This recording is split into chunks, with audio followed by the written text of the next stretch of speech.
Thursday, August 22nd, meeting of Parks and Rec Commission. We'll start off with the roll call. So Bob Coleman is absent. Dave Kleiman. Here. Doug McLaughlin. Here. Julie Miller. Here. Deborah Peltz here. Tom Werbeck. Here.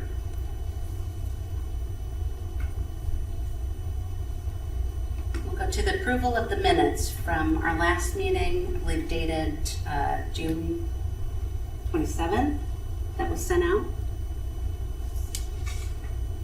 Someone make a motion to approve? I'll make a motion to approve. A second. Thank you, David. Thank you, Julie.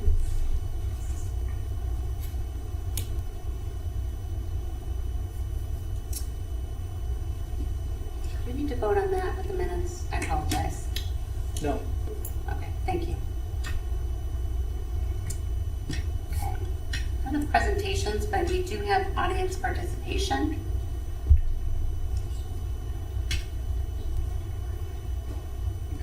All right, so you guys are audience participation. Yes. So we'll go up to the lectern there. We'd like you to go to the lectern so that when you speak into the microphone, we get the recording, so that we can keep you in the archives. You'll say who you are, your address, and then if you're with a particular group. Okay. So Cindy Kurt, and my address is 3241 Evans Way, Twinsburg, Ohio. And I am here representing multiple hats, I guess, but the Twinsburg Native Habitat Association, and also as the environmental teacher and such. So I'm here to discuss the importance of prairie burns with you. And I have a copy of my presentation. Can I give this to you? I have a copy for everybody. Yeah, if everybody you can wants give one. them to commission members. I'll just pass them that. Okay. Thank So you. she doesn't have an electronic presentation tonight, but this is what she's going to talk about. So this will kind of give you an overview. We'll probably invite their group back to make a formal presentation for the group. So what this is to do is to kind of give you the background information of why prairie burns are important and why they're done. There is footage that is included in the presentation that shows what Liberty Park area used to look like compared to what it looks like now. It's supposed to be a prairie meadow with pollinators, plants, and right now it is overrun with dogbane and other non-natives and non-pollinators and very aggressive plants. So it has really pushed out a lot of the pollinator flowering plants that we would like to have there. So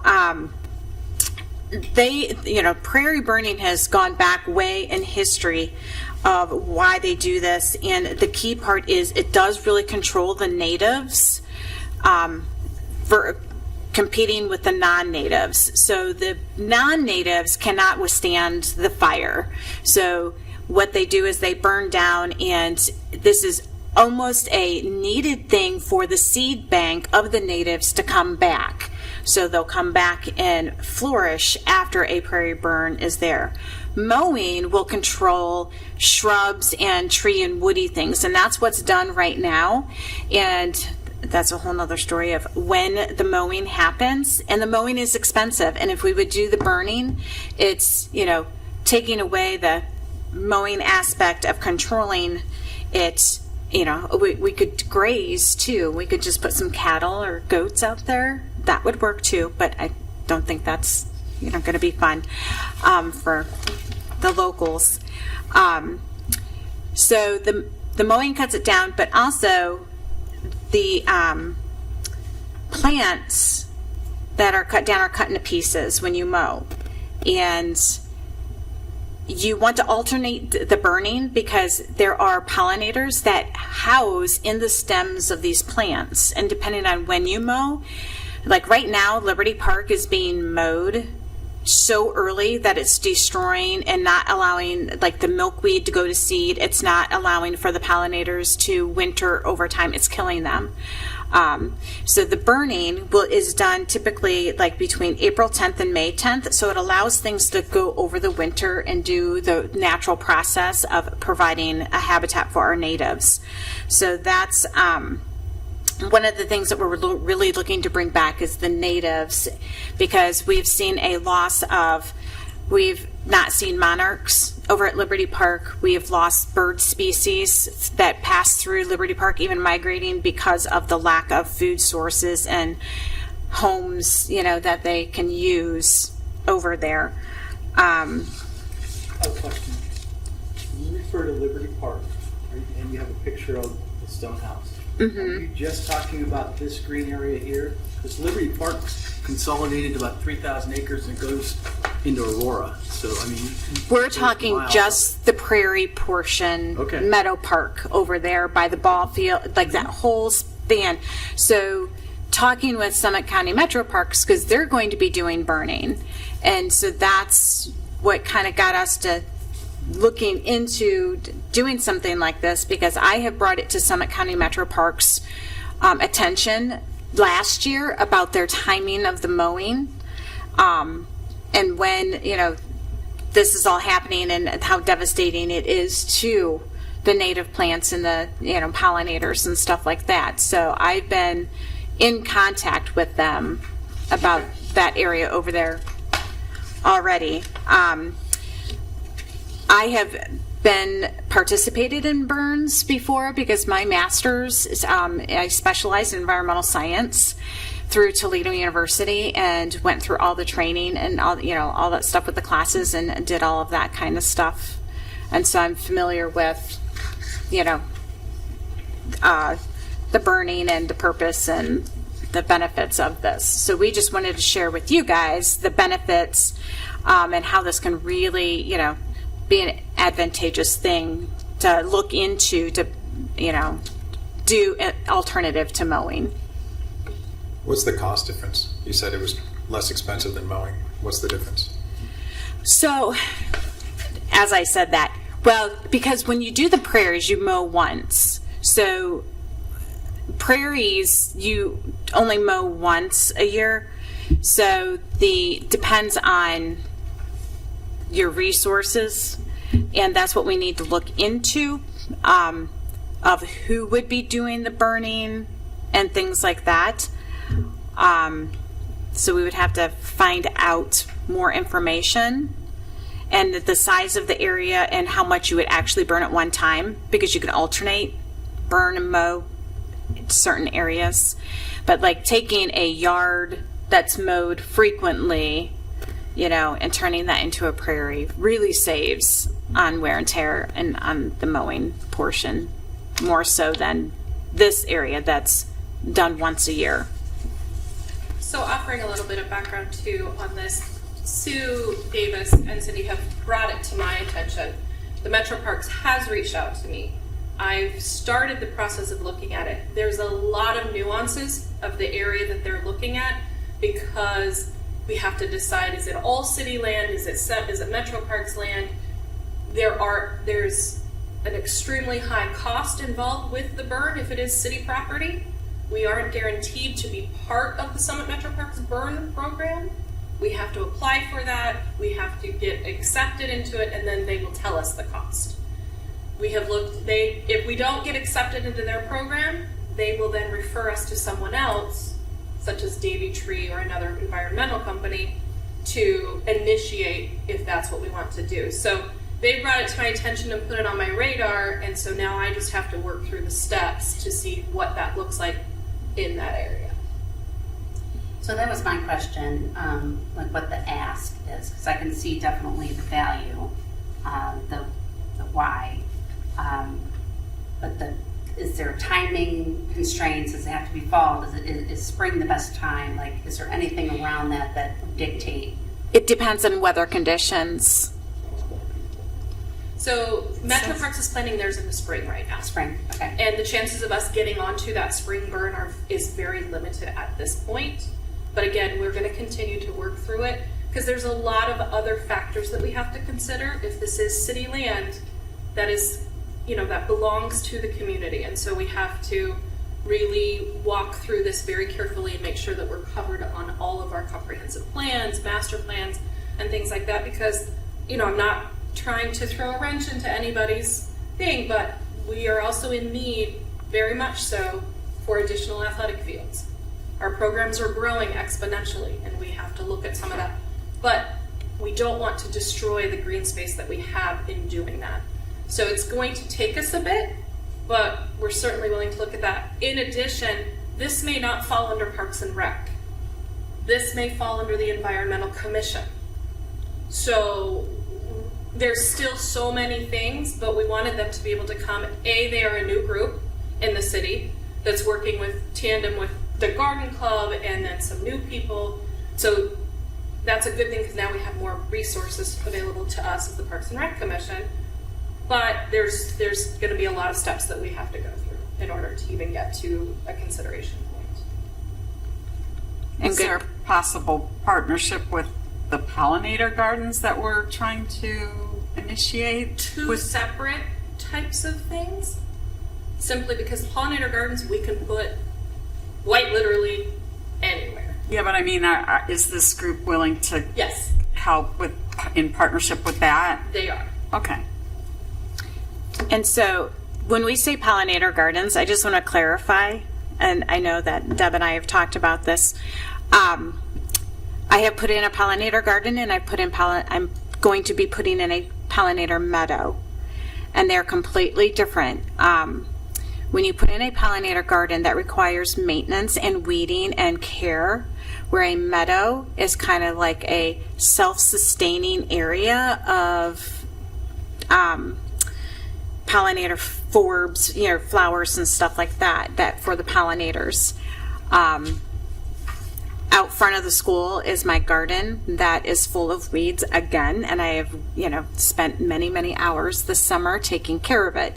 So just be forewarned of wording of what people think. So when I think you say pollinator garden, I'm thinking a pristine, well-maintained area versus a meadow of So what an area. we're going to propose, and I'll get to it in my report, Okay. what we're going to propose is more of a meadow, but on a very small scale as to where we're going to put the first one in.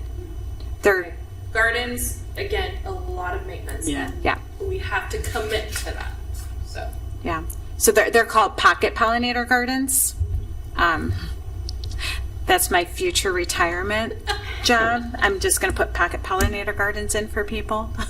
You can come to my house. I would be willing to help you put in a pocket pollinator garden. Yes. Garden Club put that in quite a few years ago, and in the library, and because it's library property, the Garden Club has to keep that up somewhat. It's not near as much work as a normal flower bed, because if you get all the natives in there, they'll choke out all the non-native stuff somewhat. But we do go in there usually 2 times a year. And this new group is interested in meadows. They're not interested in culling later. Yeah, and the gardens, yeah. So, any other questions? Okay, thank you. Thank you. Thank you. Thank you.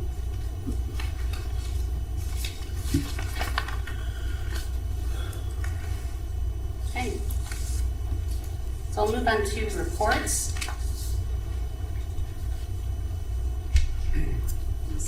Julie, if you want to start.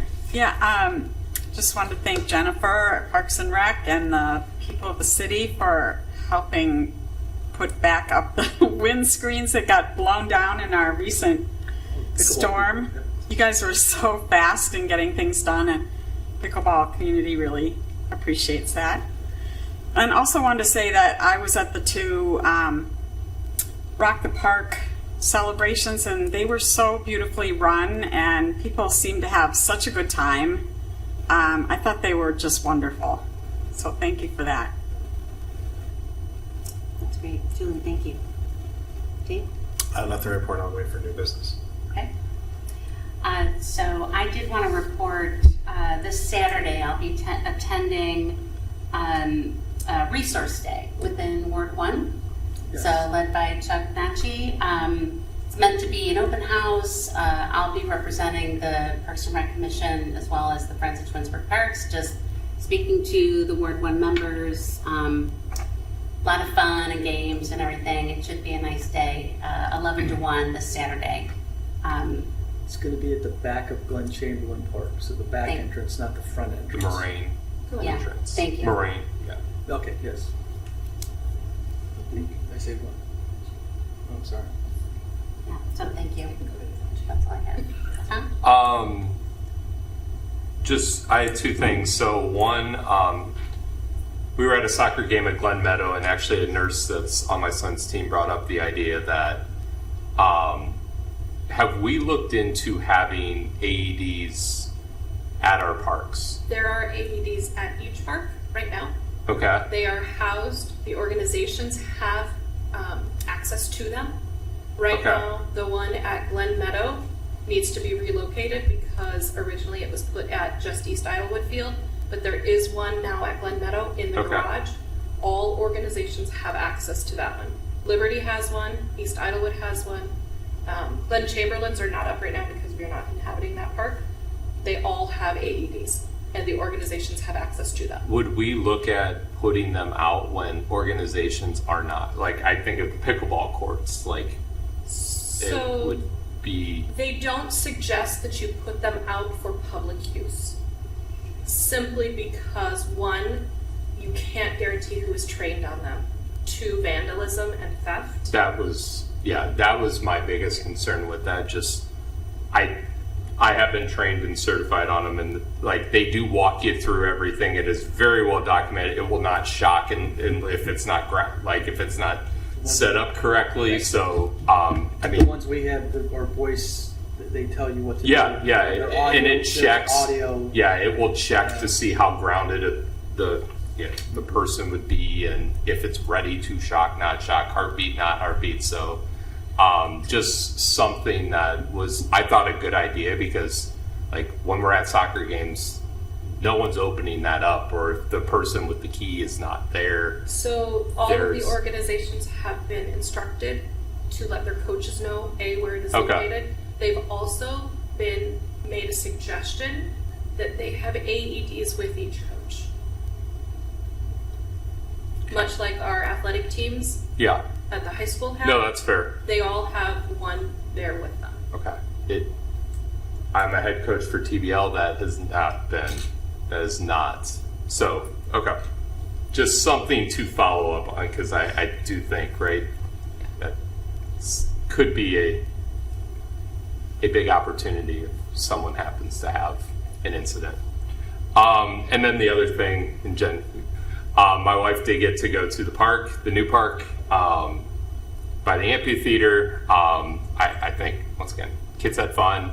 The comments that I got were the path is, and I know it's ADA, is very far to walk from the parking lot to the playground part of how it winds, and that how long has the park been open at this point? The playground. The playground has been open for 2 weeks. Okay.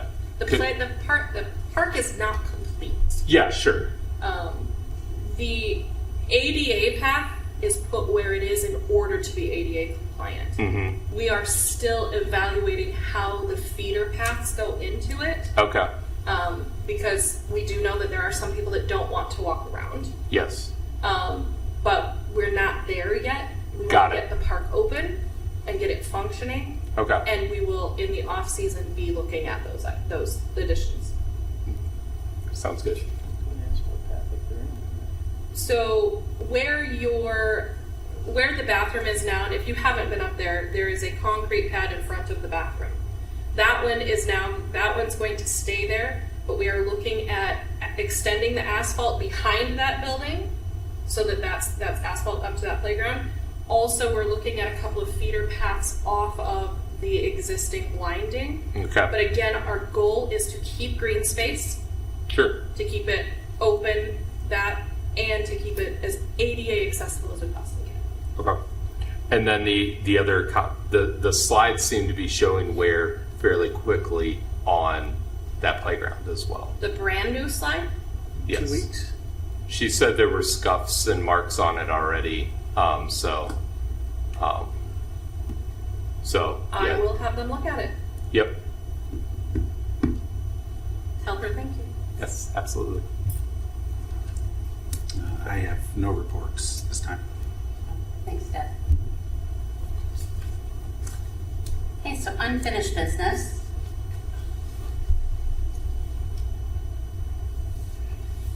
Is there any unfinished business? Okay, I do have an update to share for Friends of Twinsburg Parks. So we talked in our last meeting about the relaunch, some of the efforts that are in flight, and I do have a group. Jen, I'll be reaching out to you. I'd like to use the community center. Hopefully now that camp is, kids are back in school, maybe there'll be some more availability. Okay. I do have some folks that are interested in some board opportunities, and there are some open spots. I will be reaching out via social media. I have secured some resources to help relaunch the website. So that was another big piece, because we're going to be pushing a lot of folks there for their donations, membership, everything that I used to do manually with the team. We'll be trying to leverage the website to do that from an automated fashion in the future. So that should be coming out in the next couple of weeks, as far as just some announcements, building awareness. There were some opportunities for partnership that didn't come to fruition, so I'll be kind of taking a step back. I know that there is some discussion that I had recently around even rebranding, trying to build the scope a little bit from Friends of Twinsburg Parks to Friends of Twinsburg, looking for other avenues to look for different projects that can help the city in different ways that aren't specific to the parks, because there are some other wonderful areas within the city that could be leveraged, but again, you get a little bit of scope creep. You want to make sure that the mission and everything is defined. So those are some of the initial conversations that we'll be having, but I do need to reset the board first, so that's the priority. So I wanted to mention that there are opportunities available. Again, I'll be sending those out to the email distribution list, which I had from previous membership, that will help folks that have already been involved and interested, but also via social media to hopefully gain some additional support and energy to bring to the project. Deb, could you add me to your list? I'm sorry? Could you add me to your list? I think you're on it. Okay. Well, I haven't sent it yet, but No I'm worries, I haven't seen anything in a while. pretty sure you were Okay. on it, but Thank I will you. make sure that you get it. I appreciate that. And I know that there's a couple of projects and just relationships building within the community, like with the Takers Creek Watershed Partners and some folks there. Obviously, partnerships within the Environmental Commission as well, and folks that are willing to be supportive and a part of this relaunch effort. And we're really going to be focusing on some volunteer opportunities in the fall, like trying to support just what you have going on in the city, being at different events so we can have, like this Ward 1 that I had mentioned in the reports, just joining to raise awareness, and even through word of mouth, and the folks that have passion to attend these events are going to be more than likely the ones that will extend their own free time and support. But I do have some concerns about projects, and I think, Julie, you had mentioned about the pollinator meadows and the projects we had talked about, I think, in previous meetings. And I know I had wanted Friends of Twinsburg Parks to really take the lead in that effort and on behalf of the city, and I just don't think that we're in a stable enough position today that we could successfully take the lead in that effort. So I would like to partner with the city and look to some opportunities where we can offer that supportive arm in the way of volunteers. I mean, obviously myself at the top of the list, sign me up for whatever. But I know there are areas that have been identified potentially and some other talk that maybe as in a partnership we could bring to real fruition and help to support some action that we've taken this fall rather than waiting to the spring if possible.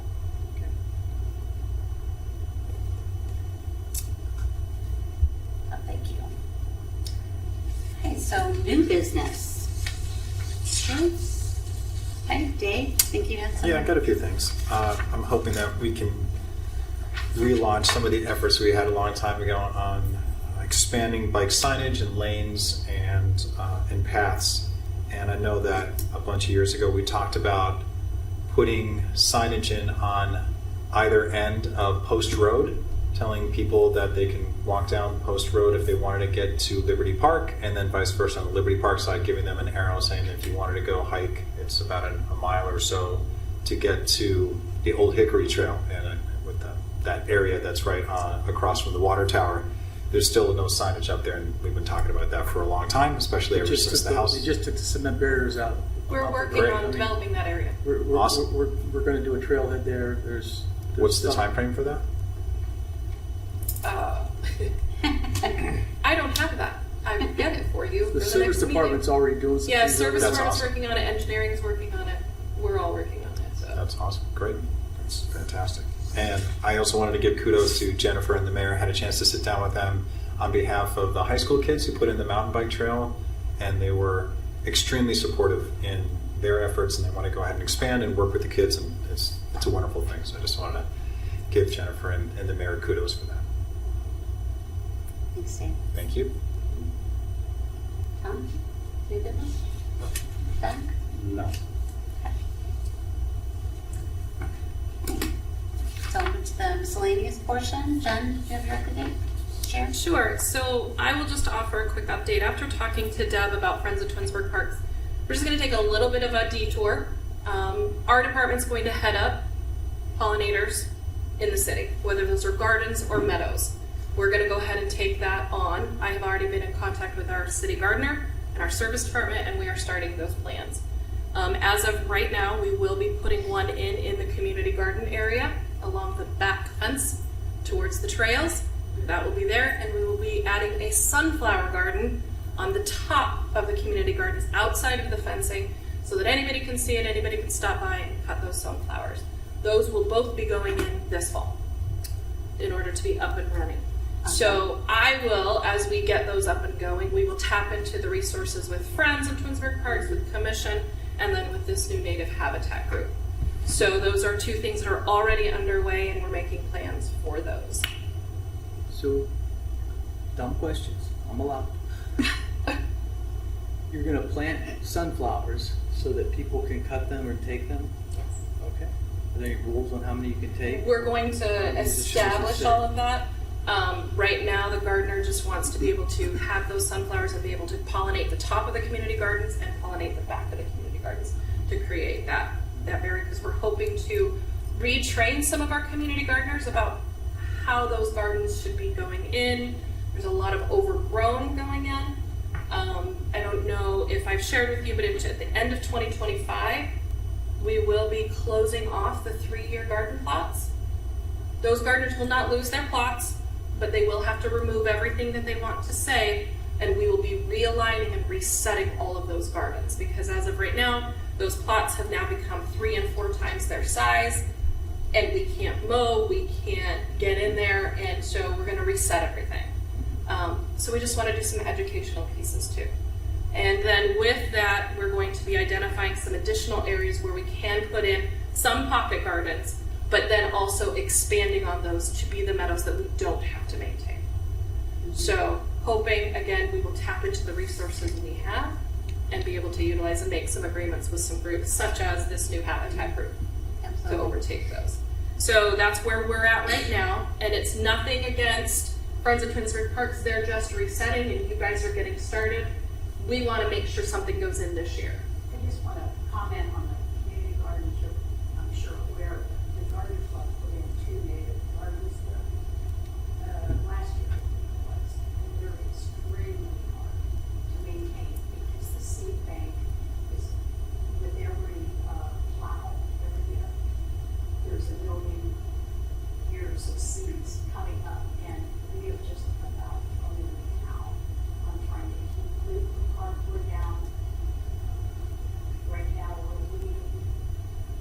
Yeah, it's a difficult area, and we're trying to figure out how to better service everybody and get what they want. So we're always in talks as to how we can improve that garden. I looked into some grant funding to completely redo the gardens as a whole and see what that looks like, possibly putting in some raised garden beds for those people that cannot get down off the ground. So That sounds like Boy Scout projects. So we're looking at many different things, but that is where the first pollinator area is going to go, is going to be at the community gardens. We felt that was the best place to start to be able to get this built up and get this momentum going. So, Tinkers Creek Watershed has come up with some funding opportunities through First Energy, so they may be a great resource for us to tap into to get these first ones up and running at this point. How much do they cost? It depends on what type you put in. What are you looking at? Depends on, we don't have that cost yet, we're running the costs now. Yeah. So we're running the costs now to see what that is. And you can get a lot of things donated, you can get a lot of things provided through natural, resources and websites and things like that. So believe me, I've learned a lot over the last 6 months about this. It depends on if you're putting in plants or seeds, what you're planting as well. OPNR is Ohio Prairie Nursery. It's, kind of local, and they are really good. I got $300 worth of seed to cover an area probably the size of this room. You can do them relatively inexpensively. It's the maintenance and upkeep. Like she said, it just depends on what we put in, and then where does the maintenance and upkeep come in. Because you don't have maintenance people anymore. I do They're all not. in the service department. You used to have your own, now we don't. Okay. Correct. All right. Yeah, and I don't want to make it cumbersome on them either, and I don't want us to become that overgrown garden that can't be helped. So I'm a planner. I make sure that I don't put anything in that I cannot maintain and take care of or have a plan in place for. So I'm really excited about these two groups because I think that they'll be helpful, and I think this commission is really active, and I believe that it's going to be a great resource for everybody. So those are two things that we're really excited about. Glen Chamberlain, I've already talked about a little bit. The amphitheater is done for this phase. We will be working on phase 2, which is the structure of the stage. That will be our next phase that will be coming up. We want to shift it a bit because we did gain some grass to the right of the stage, but we lost to the back of the stage because we relocated a patio that was originally at the front and is now at the back. So we're still at about a 1,200 capacity for those, but we're really excited about the 3 that we were able to do. Restroom building, I wish I could give you a date when it's going to be ready. We run into some issues with some electrical and some painting, but hoping to have that done soon. One thing I wasn't able to comment on because I was not at the last meeting, we actually applied for a grant through Congresswoman Sykes' office through the Housing and Urban Development at the federal level, and we applied for a $938,000 grant for continued upgrades at Glen Chamberlain. That will include that walking bridge, the standing room below shelter number 3, redoing the shelters up there, as well as adding some sensory playground and some recycled benches and containers and things like that. So we want to continue to look at that. We won't have a decision on that for quite a while still. And if that doesn't come through, then I will propose that we do this in phases so that the development of that playground or that park still continues. So hopefully we hear about that soon. I noticed in the minutes that someone asked about East Idlewood. I think it was Bob. East Idlewood Bridge will be redone this fall. However, it is closed right now because of this last rainstorm we had. It took out the bridge. Due to the timing, we're not going to do anything to replace it right now.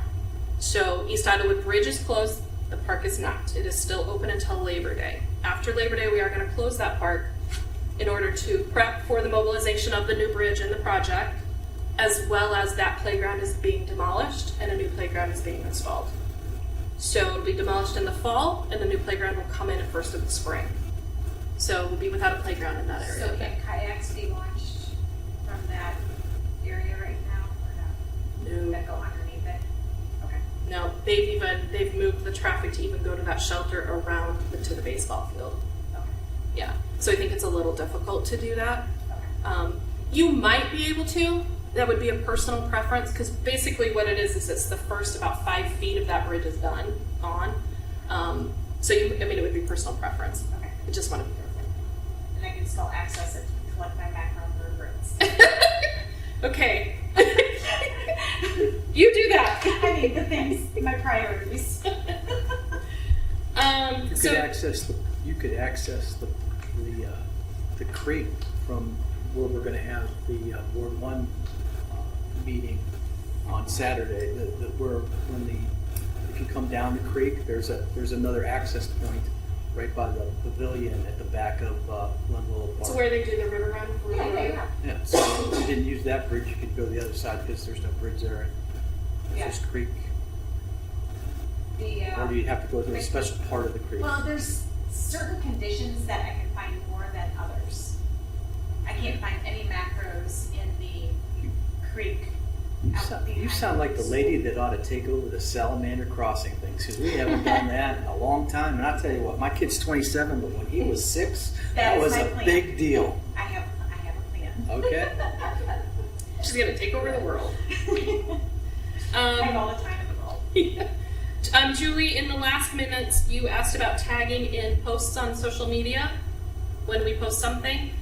We're not able to tag people, so if you just follow our page and then share our page to your page, that is how they would prefer that it be done. Okay. So that's why I'm trying to share with you guys the special event roster so that you know things are coming up. But then as you see something on the page, just share it to your page.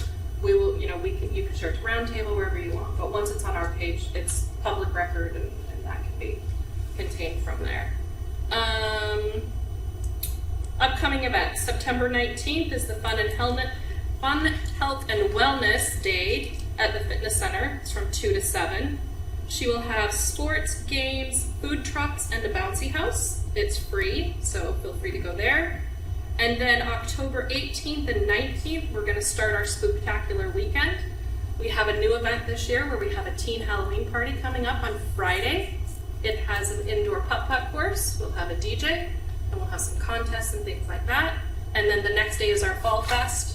We're going to introduce some Halloween elements so that this becomes a different type of weekend as we go through the years. November 16th is the Turkey Trot, near and dear to David's heart. And December 7th is Winter Wonderland. December 30th is Light the Night. And then we're just working on some new things for 2025 that we've not had in the city before, a Juneteenth celebration, a daddy-daughter dance, a mommy-son day, some different elements that we can just get the entire community involved. We're really trying to focus on teens this year and keep them engaged in a positive way in the city and get them to be, continue to see how community affects them and affects everybody around them. So that's all I have. Fantastic. Love it. Thank you, Jennifer. You're welcome. So I don't know if this may have been under new business, but I had a thought that I wanted to pose. For the agendas going forward, I wanted to kind of ask a question of the commission as to whether or not we wanted to participate in the agenda. We could send it out prior to our meetings, and that way you have an opportunity to put some things on there. If there is participation from the community, folks that you're aware of, or items that you want to make sure are covered, we could do that prior to, and then we can partner obviously with Sarah to finalize the agenda for each meeting. But I wanted to ask if that was something that the group would find valuable going forward. I think so, yeah. So basically, Sarah reaches out about a week before to Deb. So if there's anything you want on the agenda, you'd want to reach out to Deb. She'll put it on the agenda once Sarah responds to her, and then Sarah, our admin, prepares that and then posts it publicly. Once it's posted publicly, all we have to do if you have to revise something is offer a revised agenda. Mm-hmm. If there's anyone that wants to do a presentation, then they would submit that to my office, and then I would work the channels through there. You want to do that at least a week before. A week before, right? And then that way we can ensure there's, Yeah. slideshow capabilities and all that. Mm-hmm. I can sing and dance and stuff. there like a resource where all these protocols are documented or something? Like if somebody wanted to do a presentation, for example, like, you know, I wouldn't know where to point them to. So there isn't, but they are working on that. The clerk of council is working on that with council and with our law director as to how to get that. We're working on some educational pieces for commission members as well, so that you know how to run meetings, what you can and cannot say, what you can and cannot talk about outside of here, because you do have to remember these are public meetings. So discussing things outside is not the proper way to go about it. Our agendas and minutes are always posted online. So anybody can go through there, and then if anybody has any questions, they can always reach out to me, or they can reach out to clerk of council. That's a big sign, though. So, maybe you've seen some signs in the last 90 days about release the records. My law department spent almost 4 straight months doing nothing but releasing records. And we've got, I had to talk with the mayor today, and of the 7 lawsuits, 5 of them are settled, and we've won in every one, and we have both released everything. Literally hundreds of thousands of documents have been sent to about 50 people. So, because of that, the idea this summer was to get a handbook, which has been a goal for our clerk of council, Shannon Collins. And she's diligently working on that, but she needs to work with an attorney to do it. And we're also giving her additional legal access to our new prosecuting attorney. We're actually making him do more of the day-to-day things in the city because we're working on records. Weekends working on records. So, and but that's what the show. But the goal is to give you a resource for this board and others, a handbook, and it's been discussed for years. It's just it sounds easy, but there's really a lot of things that go into that, and they don't want to be. There will be a handbook for each committee at some point, and that's the goal. And the reason I sighed is that I've been hearing about that handbook for a while, and that and some other things I'm working on have just been stopped because there's just no access to the people that have to draft it for you. Well, I know to Doug's point, it doesn't seem easy to us sitting in these seats, knowing what the protocol is, wanting to make sure we honor it. So we appreciate that that's in development. At the end of the day, if you want a presentation, We would make a go phone to call you to Jennifer, and just right? go to Jen, and we pretty much let anybody Yep. present. You know. Yeah. So Doug, in the Not a lot of interim- rules there. Right. And we'll just work it out with anybody, and we're flexible, and we learn new things all the time. Also, I know when I got here, I asked if there was a job description. It would be really great to have something like that. So when you That's part of it. That would be part Yeah, of the that would be part of the expectation. responsibilities. In fact, each council person had already filled out form or like questionnaires on what we would like in those, and what the responsibilities and duties to make it easier for new members, especially like Deb. I mean, I don't think you need the book, but because I can still you use could it. run this place, but you know. David was on the planning commission, a whole different set of guidelines. BZA is really quasi-legal. It doesn't all just flow together. So basically you got to do a separate job description and you know, what's expected of you for each board. So they're all different. Mm-hmm. And we have, I think, 7 boards right now. So it's in process. But it had momentum, and it got stalled in May when we started having to do Yeah. records requests and other things. But so that you feel comfortable, we are working on it. I talked to Shannon today, and so she is working on it. We know the frustration, and we want to be able to give you all of those tools so that you know what to expect. Is this going to be, probably a dumb question, is this going to be like an actual handbook? Yes. Yeah. Electronic? It'll be electronic and printable. So, yeah, we do paper still. Mhm. We do electronic and paper. We do both. Yeah. But the idea is to be able to hand somebody something where they can take home. They're also going to have, we've talked about having training classes for certain boards, just like do an overview of what we're talking about, and because we need to do a better job of that. Because we've heard say, hey, I'm on this board, I really don't know what I'm supposed to do or what's it entail. And we shift council people over all the time, and some of them are new, and they don't know what that board is because it's the first time they've ever been there. So, I understand that we could do better, and we're trying to do. Well, like I said, it's in development. You recognize the is. value add to have it, so thank you for that. Yep. And great question, that we were all kind of thinking it, so appreciate you. So going back to my, actually, the question for the commission, do I need to make a motion then at all? Because going forward, if we want to include the commission members in forming the agenda. No, you No. can just, Okay, we'll just do that, go forward. And You've if just we're made a willing to do public that. agreement, you've made it Right. public that this is what you're gonna do. Great, thank you. So we'll move to excusing absent members. Someone wants to make a motion for Bob Coleman? Go for it. so you just say, I make a motion that we excuse Rob Coleman. Oh, I make a motion that we excuse Rob Coleman. I'll second it. All in favor? All in favor? Aye. Say aye. Aye. He's excused. Okay. So Rob Coleman. The reason that Robert we Coleman, excuse absent excused. members, I mean, it sounds like a dumb thing that we're voting on to excuse an absent member. If you miss 3 meetings that we can't find you, you can be removed. Mhm. If I miss 3 council meetings and they can't find me, I can be removed consecutively. So, and we're trying to get people to attend the meetings that they sign up for, because we've had some people that have signed up and never shown up. Never show up. So, and if you're not going to show up, we're going to ask you to resign. Just so that we can get the people that want to participate course. in. Yep, Yeah. makes sense, makes sense. Yeah. Thank you, So, appreciate that. The next scheduled meeting date we have is October 24th at 6:30.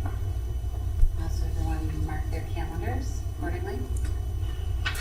And then do we want to make a motion for adjournment? Can I ask a question real quick? When will we have the 25 schedule? When does that normally come out? Because I think we do it on, right, we get the annual rolling. Yeah, she has already asked the department heads and Okay. the people that run those boards and commissions to give their feedback. Okay. She has that due to her 1st of September, I believe, and then I believe she'll get it out to you. All right, so by the next meeting, though, You should we should have- have that was what Yeah, I kind of I wanted to technically outline. already have the dates, Fine. but. Yeah, no, that's fine. I just, by the next one, I would expect we're You should ready have with something. the 25. I'm not gonna set that in. Yeah, no, that's fine right now. it'll be pretty easy to get these. I mean, there's some other commissions that meet twice a month. And Yeah. And are agenda driven. If there's nothing for the BZA or the ARB or the planning commission to do, they don't hold meetings. So there's tentative dates like the, but they're going to be every 2 months on a Thursday night at 6:30. Yeah. Rough. Yeah, we have 5. But that's all right. That's okay. We have 5.